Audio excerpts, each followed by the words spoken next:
शिवराज मामा कहते हैं बार बार, ये कंस मामा कहते हैं कि हमने 1 लाख नौकरी दी, मान लेते हैं बात 1 लाख, तो 13,000 पिछड़ा वर्ग लोगों की नौकरियों को छीनने का काम अगर किसी ने किया है तो इस कंस मामा ने किया है साथियों। और हम इस मध्य प्रदेश में इन मनु वाली सरकारों को बाहर करेंगे साथियों। लेकिन कभी भी उन्होंने ये नहीं कहा कि 65% इस ओबीसी को कब अधिकार दिए जाएंगे साथियों। तथागत गौतम बुद्ध जी को नमन करते हुए हमारे समाज बहुजन समाज में जन्मे समस्त महापुरुषों को, गुरुओं को, शहीदों को, सलाहकारों को, आए हुए अतिथियों को सबको सादर नमन करते हुए, क्योंकि कार्यक्रम बहुत बड़ा एक विशाल कार्यक्रम हो रहा है और एक समय की पाबंदी रहेगी, इसलिए आज इस बहुबंद की धरती से आज हमारे राजा शंकर साहब रघुनाथ साहब जी की कदम बलिदान दास है वो हम याद करना चाहते हैं। मैं समस्त क्रांतिकारी साथियों से कहना चाहता हूं कि प्रांगण में आइए, थोड़ा सा बात करेंगे, क्योंकि जब तक आपको अपना इतिहास पता नहीं होगा तब तक आप इतिहास नहीं बना सकते साथियों। और इतिहास जानने की जरूरत है आज कि आखिर हमारे राजा शंकर साहब और कुंवर रघुनाथ साहब जी को अंग्रेजों ने तोप के सामने रख के उड़ाया क्यों था। इस बात को हमें जानना होगा। हमें ये हमारे शरीर पे रोंगटे खड़े हो रहे हैं कि वो कितने शेर दिन, कितने अपने समाज को चाहने वाले, इस भारत भूमि को चाहने वाले थे कि उन्होंने गुलामी स्वीकार नहीं करी, किसी प्रकार का प्रलोभन स्वीकार नहीं किया। उन्होंने कहा कि ये धरती अंग्रेजों को छोड़ने पड़ेगी और उन्होंने ये कहते हुए कह दिया कि अंग्रेजों कुछ भी करना समझौता नहीं होगा, चाहे आप मुझे तोप के सामने क्यों ना उड़ा दें। ये बात आप इमेजिन करो, सोचो कि वो जब अंग्रेज उनके पास जाते हैं और जब ये प्रस्ताव रखा गया कि आपको जागीर चाहिए कि हमारी गुलामी चाहिए, तो उन्होंने कहा हम तो राजा हैं, तुम गुलाम हो और तुमको यहाँ से खदेड़ा जाएगा, हमें तोप के सामने खड़ा करके उड़ा लो, लेकिन हमारी क्रांतिकारी औलादें जो आने वाली हैं आपको खदेड़ने का काम करेंगी सर। इसीलिए ये जानना जरूरी है कि आज क्या लड़ाई है। उस समय लड़ाई अंग्रेजों से थी, लेकिन आज किससे लड़ाई है? आज भी एक लड़ाई चल रही है, आज भी कहीं न कहीं हम गुलामी की जंजीरों में जकड़ चुके हैं साथी।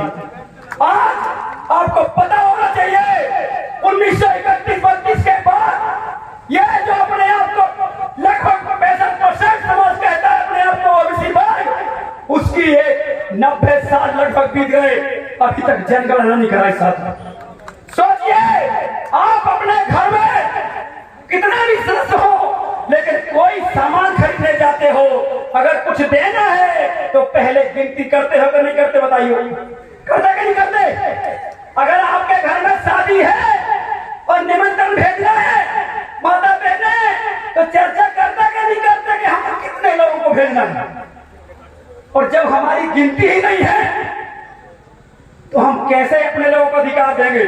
साथियों, इस देश के अंदर जिस प्रकार से आजादी के बाद मनुवादी सिस्टम ने हमारे लोकतंत्र को कैप्चर करने का काम किया है, वो आपके सामने प्रदर्शित है।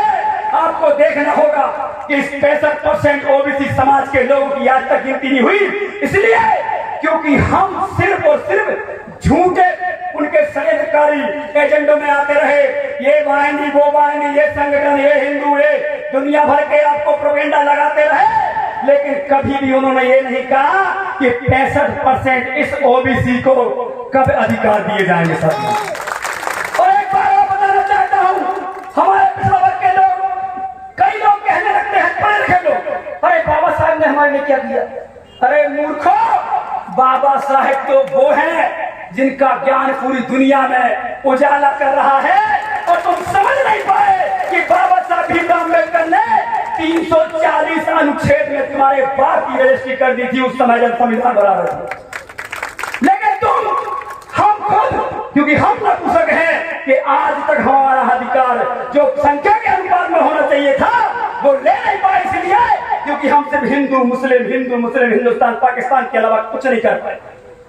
सड़कों पे हमारे आंदोलन होना चाहिए जाति जनगणना के लिए, प्रमोशन में आरक्षण के लिए, ओबीसी की जो संख्या इस देश के अंदर आज 4123 विधायक बनते और हमारी संख्या में वृद्धि हो जाए तो 2900 विधायक पूरे देश में बनेंगे।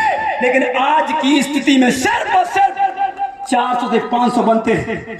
अब सोचिए जो विधायक बनेगा उसके पास सरकारी सुविधाएं आती हैं, उसके बाद अधिकारी आते हैं, उसका काम आता है, तो वो अपने लोगों को करेगा कि नहीं करेगा? भला करेगा कि नहीं करेगा?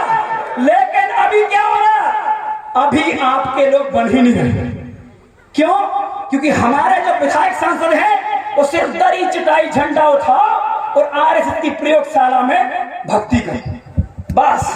इसके अलावा कुछ नहीं है, इसके अलावा कुछ भी नहीं है।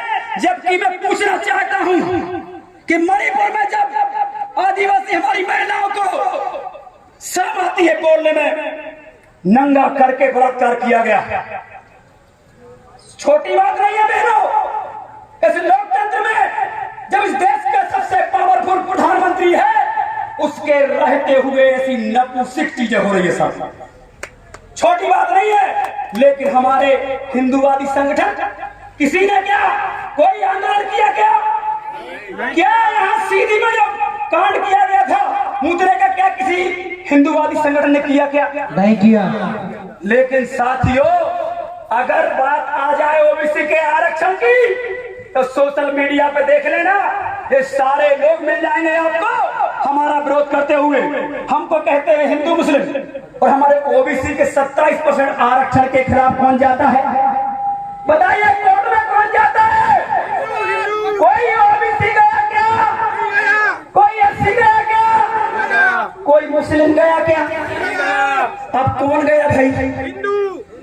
ये वो लोग हैं जो जाति के नाम पे अपने आप को श्रेष्ठ बनाने का काम करते हैं और ओबीसी को दबाने का काम करते हैं। ये लोग ऐसा करते हैं। हमें समझना होगा आखिर इस देश में समस्या क्या है। समस्या यह है कि हमें ज्ञान ही सही नहीं मिल रहा है। हमें हमारा पुराना इतिहास ही खत्म कर दिया गया इन लोगों के द्वारा, और आज हमारे सामने ये आदिवासी समाज बैठा है, ओबीसी समाज के साथियों और माइनॉरिटी और एससी समाज के साथियों, कान खोल कर सुन लो, इनके साथ खड़े हो जाओ, ये तुम्हें राजा बनाने का काम करेंगे। क्योंकि इनको राजा बनने का शौक था पहले भी, और आज भी हम राजा मानते हैं इनको।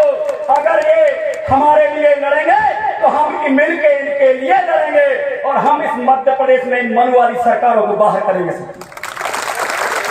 साथियों बताइए, मध्य प्रदेश के अंदर लिखित में 50.9% संख्या है। कितनी है? 50.9%, और 6% मुस्लिम समाज भी पिछड़ा वर्ग में आता है। अब आप सोचिए, बाबा साहब भीमराव अम्बेडकर जी से कोई ज्ञान नहीं हुआ है अभी तक। उन्होंने, क्योंकि उनको पता है कि जब तक आप एकता के साथ नहीं लड़ोगे, और जब तक आप बाबा साहब भीमराव अम्बेडकर के द्वारा जो संविधान लिखा गया है उसको आगे करके नहीं लड़ोगे, तब तक आप इतिहास नहीं बना पाओगे, अपने अधिकार नहीं ले पाओगे। इसलिए बाबा साहब भीमराव अम्बेडकर जी ने मुसलमान समाज को भी आपके साथ रखा। उनको मालूम है कि जब तक एक साथ नहीं लड़ेंगे तब तक ये जीत नहीं पाएंगे। अब बताइए 58% लगभग हमें, और हमको आरक्षण कितना मिल रहा है? सिर्फ 14%। कितना मिल रहा है? 14%। अब बताइए 60 लोगों को अगर 14 रोटी दी जाएगी तो क्या आपके पेट भर जाएंगे? क्या नहीं भरेंगे। तो हमारी लड़ाई सही है कि नहीं है? सही है। हमको संख्या के अनुपात में चाहिए, नहीं तो जूते मार के लेंगे हम लोग, कुछ भी हो जाता है। और ये जो लीडर भक्ति में नहीं आना है, ये डरने वाला काम नहीं करना है। ये बीडी शर्मा से डर गए, उनको छुपैया नेताओं से डर गए, समझ गए? ये कुछ नहीं कर सकते। ये सिर्फ और सिर्फ थाने में अपने लोगों को रख के हमें डरा सकते हैं, ठीक है? तहसीलों में रख के डरा सकते हैं, लेकिन मैदान में आके ये हमें नहीं डरा सकते हैं, इनकी औकात नहीं है। इसलिए मैं कहना चाहता हूँ इस खुले मन से कि इनको ललकारना सीख जाओ। जब रघुनाथ शाह संकट आए तो आपका सामना सीने से कर सकते हैं, तो तुम बीडी शर्मा बीजेपी आरएसएस क्यों नहीं कर सकते हो साथी, बताइए। हमको समझना पड़ेगा, संविधान में बाबा साहब भीमराव अम्बेडकर ने अपने बच्चों को, अपने परिवार को कुर्बान करने के बाद संविधान लिखा है। छोटी मोटी निछावरता नहीं दी है, एक छोटा मोटा काम नहीं किया उन्होंने। उनके कई बार फोन गए घर से, कई लोगों के गए कि आपके बच्चे, आपकी पत्नी मर रही है। उन्होंने कहा अगर हमने संविधान नहीं बनाया और जो हम कर रहे हैं वो नहीं किया तो ये पूरा समाज मारा जाएगा। इसलिए परिवार की चिंता नहीं करेंगे, हम पूरे समाज की चिंता है। इसलिए पुनः मैं कह रहा हूँ, बाबा साहब भीमराव अम्बेडकर को पढ़िए, साहूजी महाराज को पढ़िए, ज्योतिबा फुले को पढ़िए, फातिमा शेख को पढ़िए, सबने फुले को पढ़िए, बंदीभाई लोधी, हृदय लोधी को पढ़िए, बिरसा को पढ़िए, टंटे मामा भीम को पढ़िए। अरे एक से एक क्रांतिकारी हुए, बीजेपी आरएसएस और मनीवादी पार्टियों में अभी भी एक पैदा नहीं हुआ, हमारे हजारों हुए साथियों। समझने की जरूरत है, ये लोकतंत्र है और लोकतंत्र में हमको थाने में डराया जाता है, हमको तहसीलों में डराया जाता है। और क्यों ना डराया जाए? क्योंकि हमें लोकतंत्र की परिभाषा मालूम नहीं है। संख्या के अनुपात में अगर हिस्सेदारी मिलती होती तो 52 जिले मध्य प्रदेश के अंदर, उनमें से हमारे कलेक्टर 26 होते कि नहीं होते? तो क्या बीडी सर में डरा पाता क्या? डरा पाता क्या? क्या मोदी डरा पाते क्या? अगर तहसीलों में हमारे, थानों में हमारे, अगर हमारी संख्या के अनुपात में होते तो ये घर से निकल भी नहीं पाते, विरोधी को छोड़ दीजिए आप। इसलिए ये समय है चुनाव का, और खुले मन से कह रहा हूं, जो क्षेत्र में आपका व्यक्ति हो, जो आपके कंधे से कंधे मिला के चलता हो, जो आपका एक फोन पे कॉल उठाता हो, दुख सुख में जो तुम्हारे साथ शामिल होता हो, ऐसे व्यक्ति को कोई भी पार्टी हो चाहे यहाँ से निकाल के ले जाइए, ताकि वो विधानसभा में आपके इन अधिकारों की बात कर सके जो मैं कह रहा हूँ साथियों। हमें लड़ना होगा, डरने की जरूरत नहीं है भी कुछ नहीं हमारे पास। अभी भी हम घर ही बना रहे हैं, समझ रहे? अभी भी हम वही साइकिल चला रहे हैं। वो प्लेन से भीख मांगने वाले लोग प्लेन से घूम रहे हैं, उनके बच्चे विदेश में पढ़ रहे हैं, और जिन्होंने भीख दी यार, जिन्होंने भीख दी उनकी ये दशा है कि उनके 13% होल्ड करके रखे। 13% होल्ड, समझिए। शिवराज मामा कहते हैं बार बार, ये कंस मामा कहते हैं कि हमने 1 लाख नौकरी दी, मान लेते हैं बात 1 लाख, तो 13,000 पिछड़ा वर्ग लोगों की नौकरियों को छीनने का काम अगर किसी ने किया है तो इस कंस मामा ने किया है साथियों। अब आप सोचिए, 13,000 कोई छोटी नौकरी नहीं होती। एक परिवार में अगर एक नौकरी लग जाए ना तो 7 पीढ़ियां सुधर जाती हैं, लेकिन ये तो 13,000 नौकरियों को खा जा रहा है कंस मामा तुम्हारा, क्योंकि नागपुर की प्रयोगशाला से बनाया हुआ ओबीसी है। असली ओबीसी होता तो हमारे जैसा दहाड़ता था, समझिए। असली ओबीसी नहीं है, न मोदी, न ही तुम्हारे शिवराज सिंह चौहान, और न ही तुम्हारे ये दरी चटाई झंडा उठाने वाले सारे विधायक। ये सिर्फ और सिर्फ में तो मेरा अपना है, आपसे नहीं कह रहा हूं। और इन लोगों को बताइए, यही यहाँ के विधायक है जो भी, क्या पिछड़ा वर्ग के आरक्षण के लिए कोई पत्र लिखा गया? नहीं लिखा। क्या बताइए? नहीं लिखा। क्या आपकी वोट से विधायक नहीं बने क्या? नहीं। अब वोट से आपके बने और रक्षा किसके अधिकारों की बात कर रहे हैं? इसलिए ऐसे लोगों को आपको ये बटन दबा के भगाने का प्रयास करना है। और बिल्कुल इस जगह से मैं एक और कह रहा हूं, बीडी शर्मा बाहर से आए, राज कर रहे हैं आपके ऊपर। ऐसे अंग्रेज भी बाहर से आए थे, वो भी राज कर रहे थे, कर रहे थे कि नहीं कर रहे थे? इसलिए बीडी शर्मा को भी भगाइए और यहाँ के जो विधायक हैं उनको भी भगाइए। इनकी जरूरत नहीं है। हमारे समाज का गरीब से गरीब व्यक्ति, मजदूर, किसान, कोई भी रहे उसको जिताइए, लेकिन इन लोगों को, दलालों को मत लगाइए, क्योंकि ये दिल्ली बॉम्बे से बड़े बड़े उद्योगपति लाके तुम्हारे यहाँ खनन करने का काम करते हैं, तुम्हारे यहाँ के जंगल काटते हैं, तुम्हारे यहाँ की कोई बेचने का काम करते हैं। बताइए करते हैं कि नहीं करते? किसी आदिवासी समाज के व्यक्ति का कोई ठेका है क्या? नहीं। लकड़ी काटने का है क्या? नहीं। रेत का है क्या? नहीं। पत्थर निकालने का है क्या? नहीं। संगमरमर तक निकलता है तुम्हारे यहाँ, उसका है क्या? नहीं। अब बताइए, इसके बाद भी वो विधायक बना हुआ है। इसका मतलब है कहीं ना कहीं हमको गलत मुद्दों में ये उलझाते हैं। हिंदू मुस्लिम, हिंदुस्तान पाकिस्तान, पता नहीं क्या बात। अरे हमने अपनी मेहनत से किसान मजदूर समाज टैक्स देता है और हमने अपने समाज के भाई बहन बच्चों को हमने बॉर्डर पे लगा के रखा है, किसी की मजा ले कि भारत की तरफ देख सके। लेकिन ये 2 कौड़ी के लोग हमसे बार बार कहते हैं कि ये दिक्कत है, वो दिक्कत है। क्या हमें अपनी सेना पर विश्वास नहीं है क्या? तो इनके 2 कौड़ी के लोगों की बातों में आए क्या? अरे हमारी सेना का 2% ही दुनिया को सबक सिखा सकता है, इन 2 कौड़ों की बातों में मत आओ। देश सुरक्षित है, कुछ नहीं कर सकता किसी की भी सरकार आते सके, लेकिन हमारे हक अधिकार असुरक्षित हैं, इसकी लड़ाई लड़ने की जरूरत है। ये आपको बार बार राष्ट्रवाद के नाम पे, धर्म के नाम पे तमाम प्रकार की चीजों में उलझाने का काम करेंगे, लेकिन आपको एक ही बात करना है कि पोहोरी बंद की अब मजबूरी है, इन दलालों को भगाने की जरूरी है साथियों। अब मैं पूछना चाहता हूं कि हमारी माता बहन बैठी है, वो कह रहे 1000, फिर उनको लगा कि 1000 में काम ये वोट नहीं देंगे, तो उन्होंने बोले 1200 दे। यही है ना, ऐसे ही कर रहा ना वो। पहली बात तो इनके बाप का नहीं है, कोई इनके बाप बता रही है, इनके जो बच्चे हैं ना वो नौकरी करके कुछ दे नहीं रहे उनको, अपना ही टैक्स है, ठीक है ना। तो बात यह है 1000 देंगे लेकिन आरक्षण नहीं देंगे, ठीक है ना। हमको तो आरक्षण दे दो, 1000 की जरूरत नहीं है। जब हमारी संख्या के अनुपात में, अब मान लो मध्य प्रदेश का 1,00,000 करोड़ का मान लो बजट बनता है, ठीक है ना, और आपकी जनगणना हो जाती है तो आपको संख्या के अनुपात में बजट में हिस्सेदारी मिल जाएगी। फिर ये आपके बच्चों की ना शिक्षा रोक पाएंगे, ना ये स्वास्थ्य में रोक पाएंगे, ना ही हमारा व्यक्ति इतना परेशान रहेगा जितना कि आज रहता है।